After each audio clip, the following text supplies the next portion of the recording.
बिहार की सबसे चर्चित विधानसभा सीटों में शामिल पटना की बांकीपुर विधानसभा का उपचुनाव अब निर्णायक चरण में पहुंच गया है।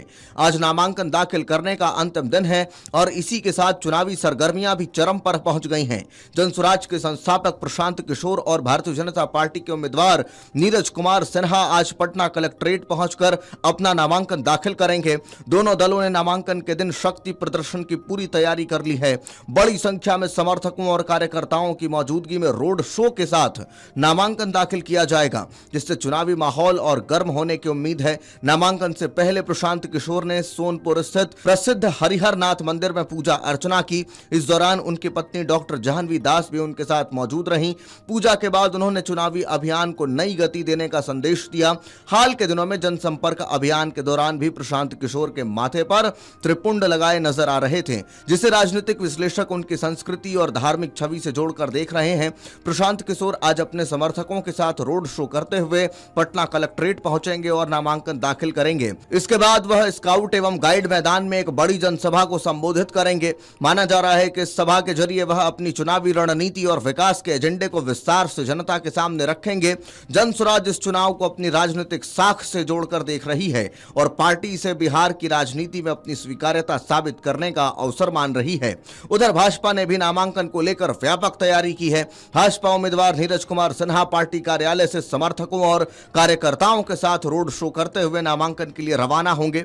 उनके नामांकन कार्यक्रम में मुख्यमंत्री सम्राट चौधरी और भाजपा प्रदेश अध्यक्ष संजय सरावगी भी शामिल होंगे। पार्टी का उद्देश्य नामांकन के माध्यम से अपनी संगठनात्मक ताकत का प्रदर्शन करना है और कार्यकर्ताओं में उत्साह भरना है। इधर तेज प्रताप यादव की पार्टी जनशक्ति जनता दल के उम्मीदवार वीणा मानवी भी आज सुबह पटना कलेक्ट्रेट पहुंचकर अपना नामांकन दाखिल करेंगे। वीणा मानवी सामाजिक कार्यकर्ता के रूप में भी पहचान रखती हैं। उनके मैदान में उतरने से चुनावी मुकाबला और बहुकोणीय हो गया है। हालांकि मुख्य लड़ाई भाजपा, जनसुराज और राष्ट्रीय जनता दल के बीच मानी जा रही है। नामांकन प्रक्रिया पूरी होने के बाद बांकीपुर विधानसभा क्षेत्र में चुनाव प्रचार और तेज होने की संभावना है।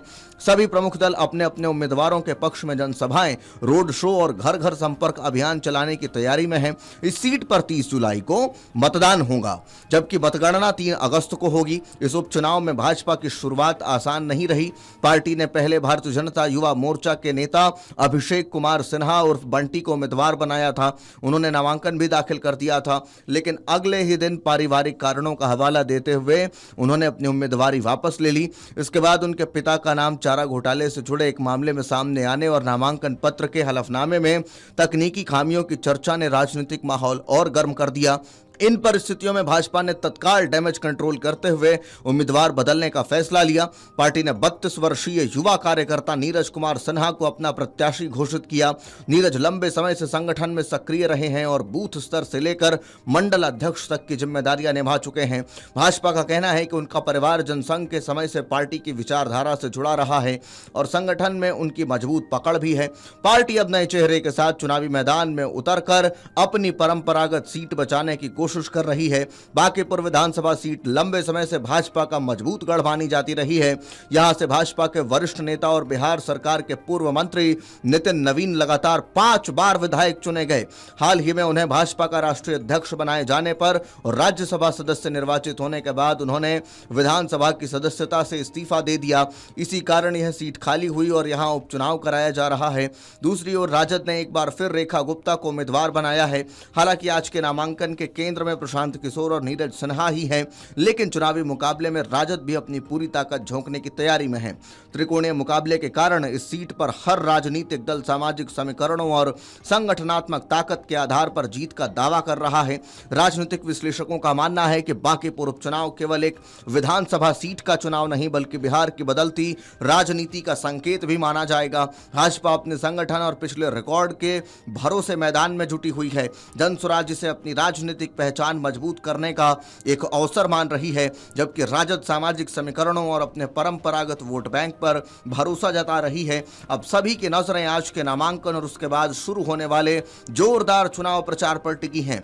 आने वाले दिनों में यह देखना दिलचस्प होगा कि कौन सा दल जनता के बीच सबसे प्रभावी तरीके से अपनी बात रख पाता है और 30 जुलाई को मतदाता किसके पक्ष में फैसला सुनाते हैं। 3 अगस्त को आने वाले नतीजे न केवल बांकीपुर की राजनीति बल्कि बिहार के राजनीतिक समीकरणों पर भी असर डाल सकते हैं। आपके राज्य की खबरें आपके शहर की खबरें सबसे पहले जानने के लिए देखते रहें अमर उजाला। चैनल को सब्सक्राइब जरूर कर लें और पाएं हर अपडेट।